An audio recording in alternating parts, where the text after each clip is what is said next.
Bobby Dunbar was an American boy whose disappearance at the age of 4 and apparent return was widely reported in newspapers across the United States in 1912 and 1913. After an 8-month nationwide search, investigators believed that they had found the child in Mississippi, in the hands of William Cantwell Walters of Barnessville, North Carolina. Dunbar's parents claimed the boy as their missing son. However, both Walters and a woman named Julia Anderson insisted that the boy with him was Anderson's son. Julia Anderson could not afford a lawyer, and the court eventually ruled in favor of the Dunbars. Percy and Leslie Dunbar retained custody of the child, who proceeded to live out the remainder of his life as Bobby Dunbar. In 2004, DNA profiling established in retrospect that the boy found with Walters and returned to the Dunbars as Bobby had not been a blood relative of the Dunbar family. Disappearance. Robert Clarence Bobby Dunbar was the first son born to Leslie and Percy Dunbar of Opelousas, Louisiana. He was born in April 1908. In August 1912, the Dunbars took a fishing trip to nearby Swayze Lake in St. Landry Parish, Louisiana. On August 23, while on that trip, Bobby Dunbar disappeared. After an 8-month search, authorities located William Cantwell Walters, who worked as an itinerant handyman, specializing in the tuning and repairing of pianos and organs. Walters had been traveling through Mississippi with a boy who appeared to match the description of Bobby Dunbar. Walters claimed that the boy was actually Charles Bruce Anderson, generally referred to as Bruce, the son of a woman who worked for his family. He said that the boy's mother was named Julia Anderson, and that she had willingly granted him custody. Julia Anderson would later confirm this. Nonetheless, Walters was arrested and authorities sent for the Dunbars to come to Mississippi and attempt to identify the boy. Newspaper accounts differ with regard to the initial reaction between the boy and Leslie Dunbar. While one, almost certainly fictional, account indicated that the boy immediately shouted "Mother" upon seeing her and the two then embraced, another said only that the boy cried and quoted Leslie Dunbar as saying she was unsure whether he was her son. Other newspaper accounts quote both the Dunbars as initially stating doubts as to the boy's identity. There were similar contradictions in newspaper accounts of the boy's first sighting of the Dunbars' younger son, Alonzo, with one newspaper claiming, once again, most likely steeped in fiction, that the boy recognized Alonzo instantly, called him by name and kissed him, with another saying the boy showed no sign of recognizing Alonzo. The next day, after bathing the boy, Leslie Dunbar said she positively identified his moles and scars and was then certain that he was her son. The boy returned to Opelousas with the Dunbars to a parade, with much fanfare celebrating the homecoming.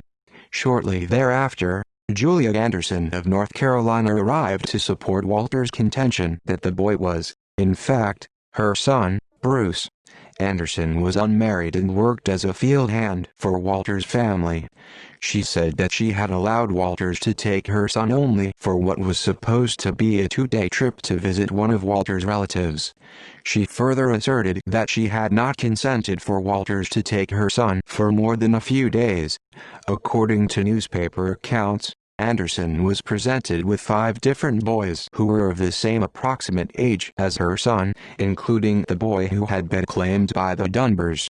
When the boy in question was presented, he reportedly gave no indication that he recognized her. She asked whether he was the boy recovered, but was not given an answer and finally declared that she was unsure. Upon seeing the boy again the next day, when she was allowed to undress him, she indicated a stronger certainty that the boy was indeed her son Bruce.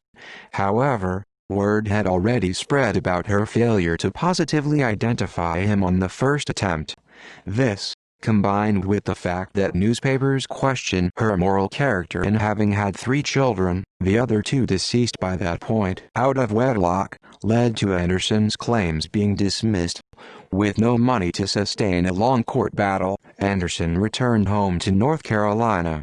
She later returned to Louisiana for Walters' kidnapping trial to attest to his innocence and pushed for the court to determine that the boy was her son.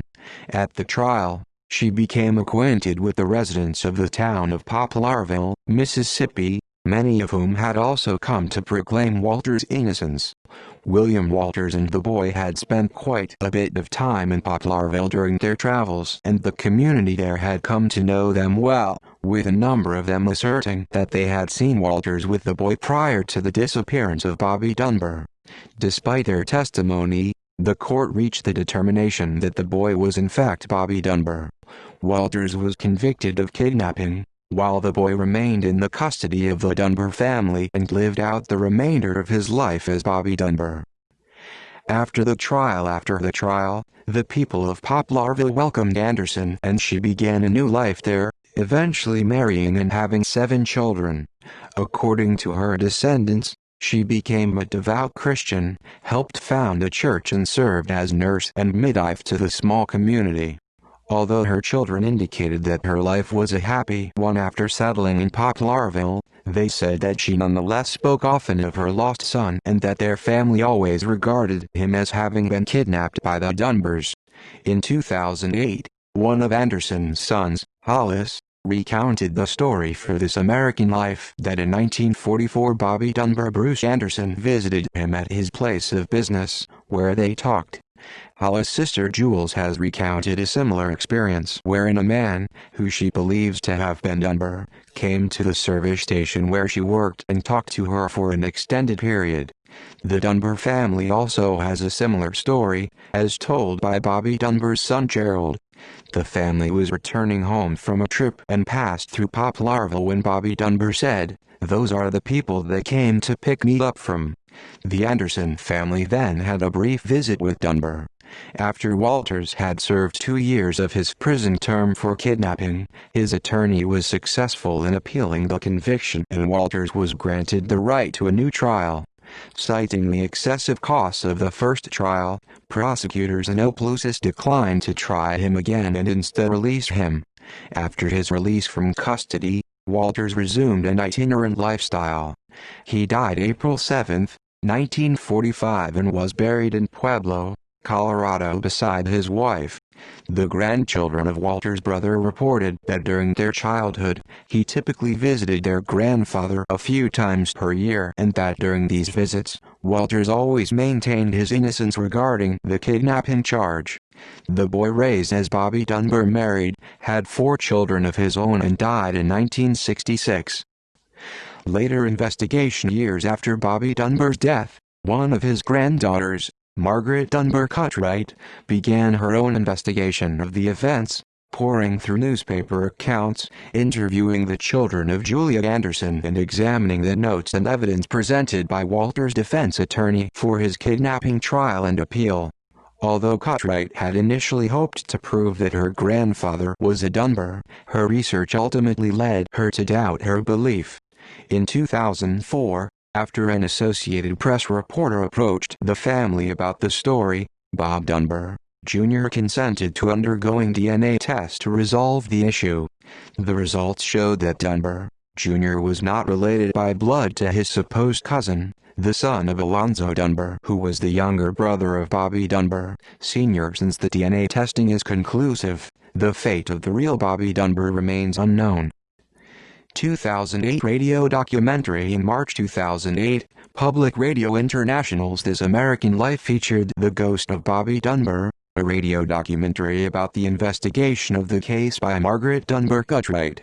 She expressed her own opinion that the real Bobby Dunbar most likely fell into Swayze Lake during the fishing trip and was eaten by an alligator. She revealed that the results of her investigation had brought joy to Julia Anderson's family as vindication of her claims, as well as to William Walters' family as an exoneration of the kidnapping accusation against him.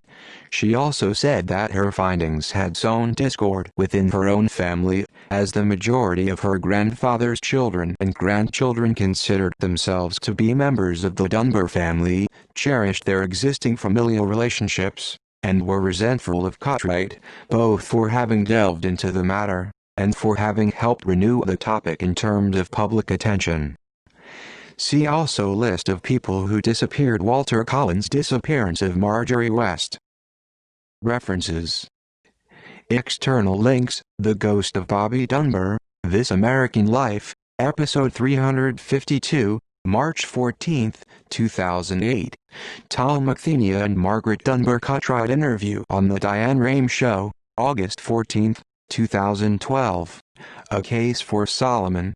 Bobby Dunbar and the Kidnapping That Haunted a Nation book, https://lccn.loc.gov/2011051965. The Bizarre Disappearance of Bobby Dunbar on BuzzFeed Unsolved Network, August 24, 2018.